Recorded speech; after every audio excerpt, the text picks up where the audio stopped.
Meus amigos, que a paz de Jesus permaneça em nossos corações. Vamos dar continuidade e completar a série sobre o Alcorão, um diálogo de paz. Um estudo interessante sobre o benfeitor da humanidade, Maomé, feito pelo codificador Allan Kardec na Revista Espírita, nos meses de agosto e novembro do ano de 1866. Agora, nesta nossa atual apresentação, queremos falar dos benefícios do Corão, ou, em outras palavras, vamos destacar alguns pensamentos destacados pelo próprio codificador, que mostram, podemos dizer assim, numa visão mais ampla, toda a grande revelação dada através da mediunidade de Maomé. Quais foram os benefícios, segundo Allan Kardec? Ali nós temos a Kaaba e o povo reunido uma vez por ano, fazendo as suas 7 voltas em torno da Kaaba. Kaaba construída por Abraão, segundo a tradição deles. Benefício, segundo Allan Kardec. O islamismo foi um grande benefício para a época em que apareceu e para a região onde nasceu, porque fundou o culto da unidade de Deus sob as ruínas da idolatria. Maomé, superior aos de sua raça, tinha compreendido os homens de seu tempo. Deu-lhes uma grande religião apropriada às suas necessidades e ao seu caráter. Então foi uma descida dos ideais, podemos dizer, aos moldes daquele povo e para uma determinada época. Qual era o culto estabelecido por Maomé através do Corão? Prece repetida 5 vezes por dia. Francisco de Assis se encantou com isso. Inclusive vai trazer essa ideia para o Ocidente. Daí ser instituída a hora do ângelo, o toque do sino, como no Corão, no Islã, ele chama as pessoas do alto da igreja, assim foi instituída a ideia dos sinos, para nós virmos até o templo, o cristão, para fazer as suas orações. O jejum e as mortificações no mês do Ramadã. Práticas com objetivos higiênicos, como os banhos cotidianos lembrados por Allan Kardec. A abstenção de bebidas alcoólicas. No Islã não se usa bebida alcoólica de forma nenhuma. Há até uma lenda entre eles que um homem queria ficar muito rico. E um dia Maomé apareceu para ele. E ele então fala, eu queria ficar muito rico, o que eu devo fazer? Maomé, então, é a lenda, diz 3 coisas. Ou você bate na sua esposa, ou você mata a sua mãe, ou bebe uma garrafa de vinho. Ele pensou consigo mesmo, bater na minha mulher, nunca. Matar a minha mãe, impossível. Beber uma garrafa de vinho, o Corão proíbe. Mas, se eu fizer isso em casa, num sofá, e ali mesmo beber e dormir, eu não vou trazer prejuízo nenhum e no outro dia estarei rico. Assim ele fez erradamente a opção por esta última parte. Assim ele bebendo, a esposa chega, o vê naquele estado e fala, você bebendo? Aí ele empurrou ela, me deixe em paz. E aí a mãe chega e fala, não bate na sua esposa, ela é uma filha para mim. Ele empurrou a mãe deu com a cabeça na parede e veio a falecer. Assim, por causa da bebida, ou melhor, porque ele perdeu a consciência, ele acabou fazendo os outros 2 erros. Bateu na esposa e matou a mãe. É lógico que é algo forte, A lenda ela é pintada assim com um colorido fortíssimo, mas mostra bem essa ideia do Corão de ser determinantemente proibida a bebida alcoólica, para você estar sempre consciente para venerar e respeitar o seu Deus, Alá. A sexta-feira foi adotada para o dia santo da semana. Meca indicada como ponto de referência para a oração. O serviço público nas mesquitas consiste em prece em comum, sermões, ou melhor, palestras, e leitura e explicação do Corão. A proibição de reproduzir pela pintura ou pela escultura qualquer ser vivo, para ser então a idolatria totalmente destruída. A peregrinação a Meca ao menos uma vez em sua vida. Objetivo, diz Allan Kardec, aproximar por um laço fraternal as diversas tribos inimigas. Aí nós temos a visão da fonte Zenzen, da Kaaba, Muito bem, os lugares importantes lá do Islã, né? Mas a grande contribuição está no monoteísmo. Em nome de Deus, assim começa o Alcorão. Em nome de Deus, clemente e misericordioso, louvado seja Deus, soberano dos mundos. A misericórdia é a sua partilha. Ele é o Rei no dia do julgamento. Nós te adoramos, Senhor, e imploramos a tua assistência. Dirige-nos ao caminho da salvação, no caminho daqueles que acumulaste de bênçãos, daqueles que não mereceram tua cólera e se preservaram do erro. Deus é apresentado como Criador e distribuidor de bênçãos. Ó mortais, adorai ao Senhor que vos criou, vós e vossos pais, a fim de que o temais, que vos deu a terra por leito e o céu por teto, que fez descer a chuva dos céus para produzir todos os frutos com os quais vos nutris. Não deis associados ao Altíssimo, vós o sabeis. Deus, Jesus e Maria. O que o Corão fala deles? Ó vós que recebeste as Escrituras, não passais os limites da fé. Não digais de Deus, senão a verdade. Jesus é filho de Maria, o enviado do Altíssimo e seu verbo. Ele o fez descer no seio de Maria, é o seu sopro. Crede em Deus e em seus apóstolos, mas não digais que há uma trindade em Deus. Eles são estritamente ligados ao monoteísmo, né? Ele é um Deus. Esta crença vos será muito mais segura no Deus um do que na trindade.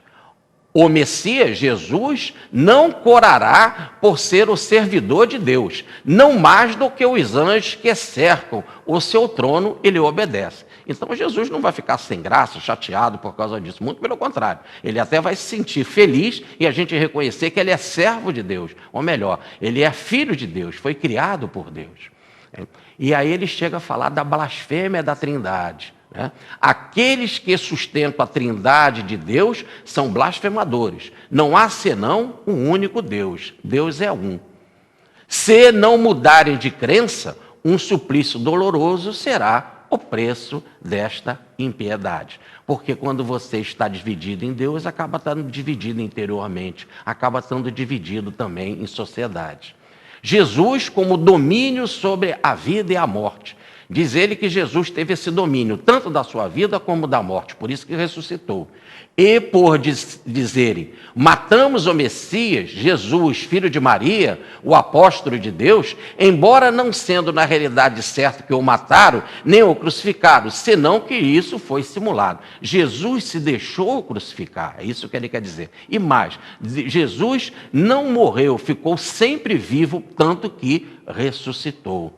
E aqueles que discordam quanto a isso estão em dúvida, porque não possuem conhecimento algum, abstraindo-se tão somente em conjecturas. Porém, em realidade, não o mataram. Jesus vive pela ressurreição. Ele mesmo disse, sou eu mesmo.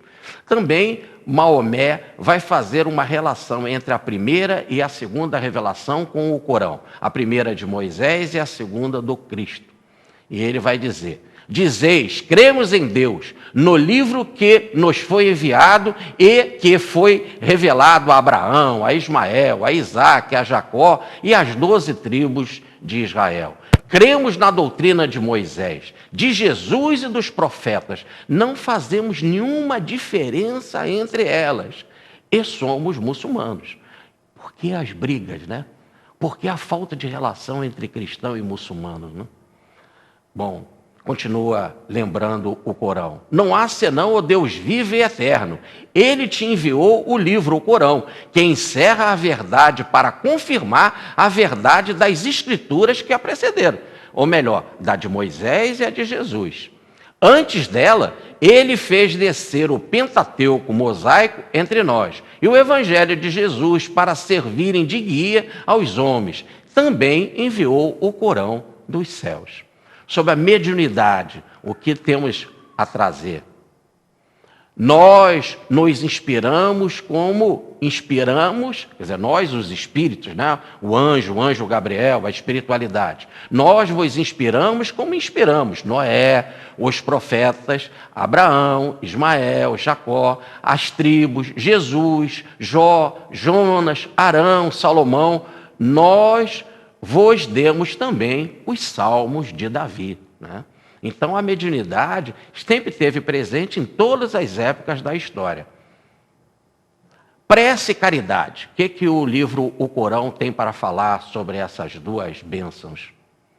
Fazei a prece, dai a esmola. O bem que fizeres, o encontrarei junto de Deus, porque Ele vê as vossas ações.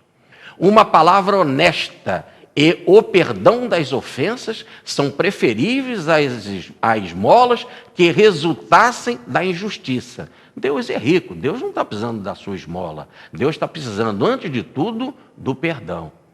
É preciso, para o amor de Deus, socorrer o próximo, os órfãos, os pobres, os viajantes, os cativos e aqueles que pedem, os mendigos, né? É preciso fazer a prece, guardar sua promessa, suportar pacientemente a adversidade. Tais são os deveres do verdadeiro crente. Porque ele fala sobre o perdão. E é tão interessante a gente focar isso, né? Porque as pessoas costumam falar assim de forma tão superficial, dizendo que entre os muçulmanos não existe essa palavra tão abençoada e esse exercício do bem, o mais importante para o nosso nível evolutivo. Diz o Corão: se vosso devedor tem dificuldade em vos pagar, dai-lhe tempo. Ou, se quiser de fazer melhor, perdoai-lhe a dívida. Se soubesses o quanto isso é importante, continua ele, a vingança deve ser proporcional à injustiça. É o olho por olho, dente por dente. Mas o homem generoso que perdoa tem sua recompensa assegurada junto de Deus, que odeia a violência. Você pode ser violento, pode retribuir o mal com outro mal? Pode. Você simplesmente vai ganhar algo pequeno daqui do mundo, que é a sua satisfação de continuar ruim entre os ruins. Mas com o perdão, você se aproxima de Deus, porque Deus não aceita a violência. O que ele fala sobre a pré-existência e a reencarnação? Ele é o Deus, meu Senhor. Não há Deus senão Ele. E a Ele me encomendo. E a Ele será o meu retorno. Se você vai retornar a Deus, é porque você pré-existia. Olha então a encarnação. Trouxemos aos homens um livro onde brilha a ciência, que deve esclarecer os fiéis e lhe proporcionar a misericórdia divina. Esperam eles o cumprimento do Corão? No dia em que se cumprirá, aquele que terá vivido no esquecimento dessas máximas do Corão, dirão: os ministros do Senhor nos pregaram a verdade. Onde encontraremos agora esses nossos intercessores, esses nossos mentores? Que esperança temos de retornar sobre a terra para nos corrigir? Retornar sobre a terra para corrigir. Olha a reencarnação. A não violência, o que ele tem a nos dizer? Não façais violência aos homens por causa de sua fé. A estrada da salvação é bastante distinta do caminho do erro. Aquele que abjurar o culto dos ídolos pela religião santa terá se apoderado de uma coluna inabalável. O Senhor sabe e ouve a tudo. Que fala de Moisés, de Cristo e de Maomé. Os cristãos serão julgados segundo o Evangelho. Aqueles que os julgarem de outro modo serão prevaricadores. Nós demos o Pentateuco a Moisés. É a sua luz que deve caminhar o povo hebreu. Não duvidais de encontrar no céu também um judeu. Um judeu que cumpre a sua religião também é evoluído. Um cristão e um judeu. Maomé não é o pai de nenhum de vós. Ele é o enviado de Deus. O pai é Alá. e o último dos profetas. A ciência de Deus é infinita. Para fecharmos aqui o nosso estudo, aqui nós temos uma pintura de Agar e o seu filho Ismael. Lembrando que Ismael é filho de Abraão e que Maomé é descendente de Ismael. Ismael, o guia protetor do Brasil. O Chico Xavier recebeu uma prece lindíssima de Agar e eu quero fechar aqui com essa prece para vocês. Pai de infinita bondade, sustenta-nos o coração no caminho que nos assinalaste. Infunde-nos o desejo de ajudar àqueles que nos cercam, dando-lhes as migalhas que possuímos, para que a felicidade se multiplique entre nós. Dá-nos a força de lutar pela nossa própria regeneração, nos ciclos de trabalho em que fomos situados por teus sábios desígnios. Auxiliai-nos a conter nossas próprias fraquezas, para que não venhamos a cair nas trevas, vitimados pela violência. Pai, não deixeis que a alegria nos enfraqueça, e nem permitas que a dor nos sufoque. Ensina-nos a reconhecer tua bondade em todos os acontecimentos e em todas as coisas. Nos dias de aflição, faze-nos contemplar a tua luz através de nossas lágrimas. E nas horas de reconforto, auxilia-nos a estender tuas bênçãos com os nossos semelhantes. Dai-nos conformação no sofrimento, paciência no trabalho e socorro nas tarefas difíceis. Por fim, conceda-nos, sobretudo, a graça de compreender a tua vontade, seja como for, aonde estivermos, a fim de que saibamos servir em teu nome e para que sejamos filhos dignos de teu infinito amor, assim seja. Isso é ser um obediente à vontade divina, agradecer à vontade divina. Em outras palavras, ser um muçulmano, um submisso à vontade do alto. Eu desejo a vocês muita paz, espero que esse programa tenha sido do agrado de todos e, mais uma vez, que ele ajude a ampliar os nossos horizontes para aprendermos, como ensinou Allan Kardec, a fraternidade entre todos os povos e todas as religiões. Muita paz, fique com Deus.